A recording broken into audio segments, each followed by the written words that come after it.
Andito tayo sa ako. The light is kind of sad and kind of creepy, and look at this wardrobe. It's kind of creepy and too big for this small room. Ito yung bathroom. Pero at least hindi siya shared.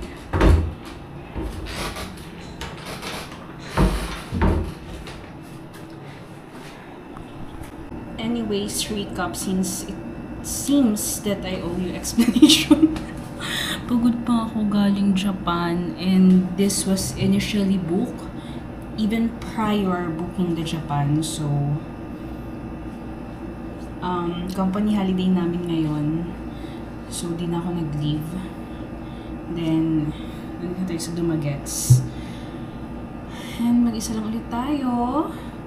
Then, my initial itinerary was to rent a car, then drive around town. But since naubos ang pera natin sa Osaka, Kyoto, wala na tayong budget for today, so tambay lang talaga. Kasi sayang yung accommodation at saka yung flight na nabook natin. Kaya yung gagastusin na lang natin talaga is food and pamasahe. So, kailangan natin magtipid-tipid for this trip. Anyways, nag-order ako kanina. Dumating ako kanina mga... I think lumapag kami lampas 9 AM, then nilakad ko lang. Since kailangan natin magtipid, nilakad ko lang hanggang City Mall. Tapos doon ako medyo nagpatay ng oras. Like, I think 2 hours, more or less 2. I think more than 2 hours. Nagbasa tayo ng book, then kumain na rin ng parang lunch. Then after that, nag-search tayo ng cafe. So may madadaan tayong cafe in between City Mall and this accommodation. So dumaan tayo doon. It's ano sabihin ko? Yun yung cafe, di ko lang kung feeling ko nang uso siya ngayon kasi ang dami kong na-encounter na ganun. Yung butas lang siya sa pader, then you're gonna order on that hole and your order is gonna come out of that hole also. So, nagtry ako ng ganun. Then, maganda siya sa introvert. Kasi, ilalagay mo lang sa parang tray yung order mo, din bayad. Then, papasok mo lang sa butas, then lalabas na lang din doon. Pati yung change mo after. Then, yun, nagpatay lang din tayo siguro doon ng mga more or less 1 hour. Then, naglakad ulit tayo pa accommodation. So, wala tayong gastos sa transpo. Pero marami tayong gastos sa food. Wala pa tayong isang araw dito. So, right now, wala akong plano for this trip. May mga naka-bookmark lang ako. May mga pinin lang ako sa maps kung saan ko gustong pumunta. Well, no pressure for this trip. Kasi wala na rin tayong pera.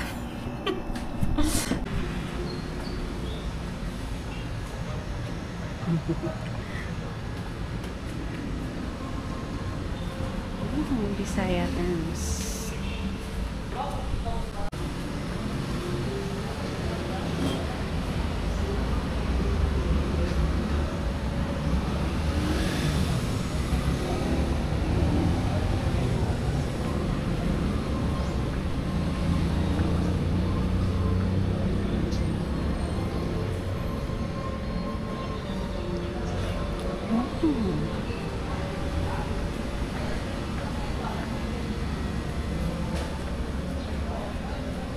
I think you can stay here.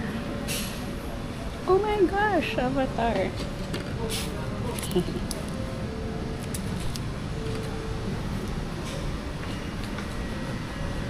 Wow.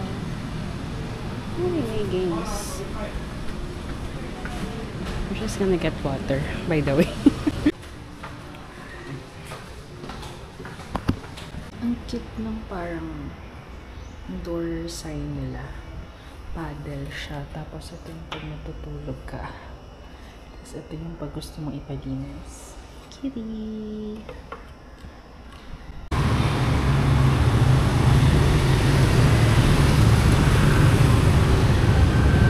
So, I tried booking a ride through Grab. Kasi working yung Grab dito. Tapos strike.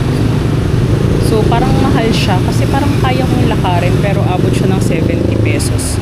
Papuntang beach. Pero for the XP na lang din.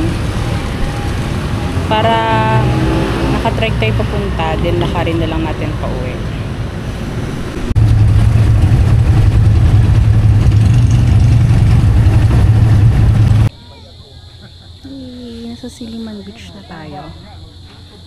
medyo malayo nga yung binahe ng trike, kaya kinakabahan ako makakauwi ako mamaya.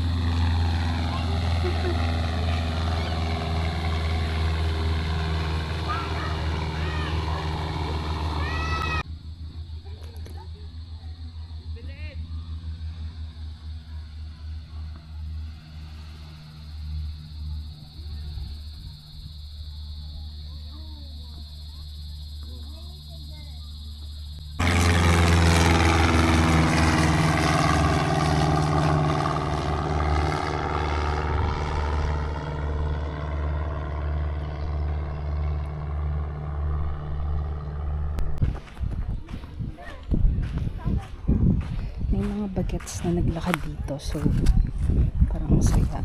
Rock siya na may mga moss, algae, tapos low tide kaya lumitaw. Ganda, parang ganda picturean. Ang daming parang algae, mushroom yung nasa ilalim ng dagat, kaso yung low tide. Gusto kong pumunta doon kaso nakakatakot. Pretty te, oh my gosh.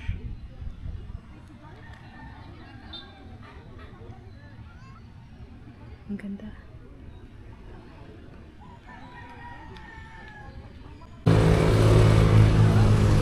Kaya ba natin dumaan dito? Kaya naman ata. So yun, kakagaling ko lang ng Silliman Beach.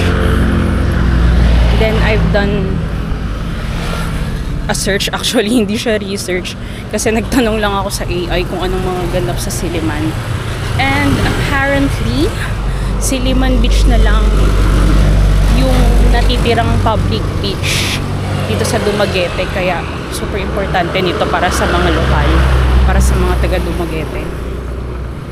Then show nanganganib siya kasi parang on the verge of reclamation. I don't know if that's the right term, pero yung I think yun yung signal katulad na ginawa sa MOA, yung tatakpan ng lupa para ma-extend.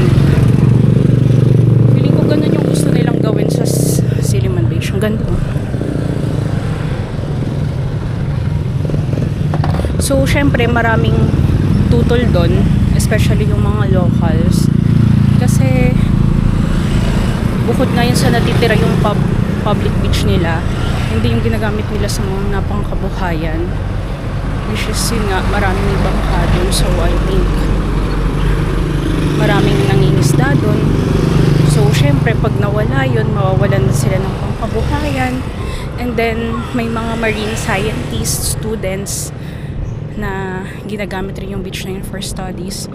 And besides that, local families usually go to the beach for recreation, for get-togethers, and it's free. Kaya yun, nakakalungkot nga kung sakaling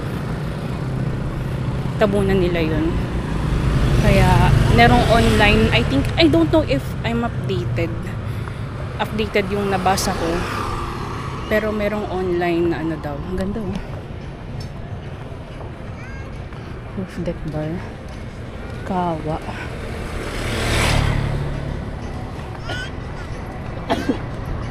Merong online movement na ginagawa para ipatigil yung reclamation.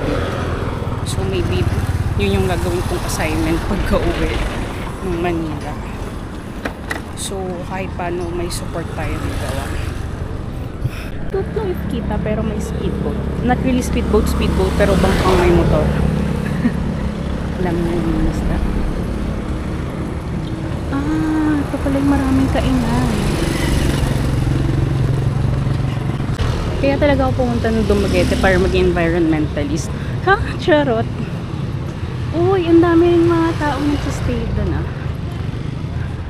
Or baka mangingisda sila.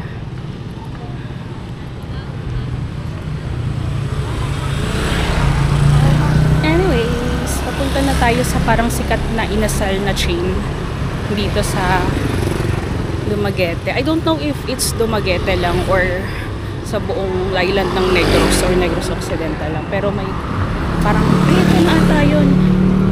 sikat na chain dito. Don't call me bro.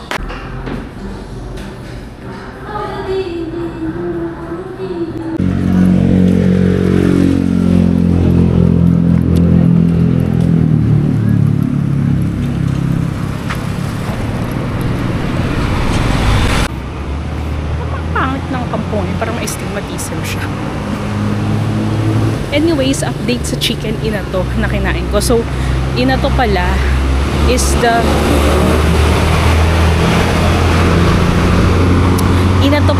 Dumaguete version of inasal. So, I don't know if there's a difference on their way of preparing or cooking it. Kasi ang alam ko lang naman is kumain. Pero yeah, if inasal sa Bacolod, it's inato here at Dumaguete. Tapos, share ko lang. Kaya palang daming naalala, na-realize ko lang. Actually, hindi ko rin sure kung totoo to, pero kaya ang daming tracking dito kasi nga may port. So, feeling ko dito yung entry ng mga shipments. Entry, exit, and everything. So, yun, walking na lang tayo pa accommodation. So, gabi. So, God bless. I just wanna have a proof na nandito ako nang tinatayo to. Cherries.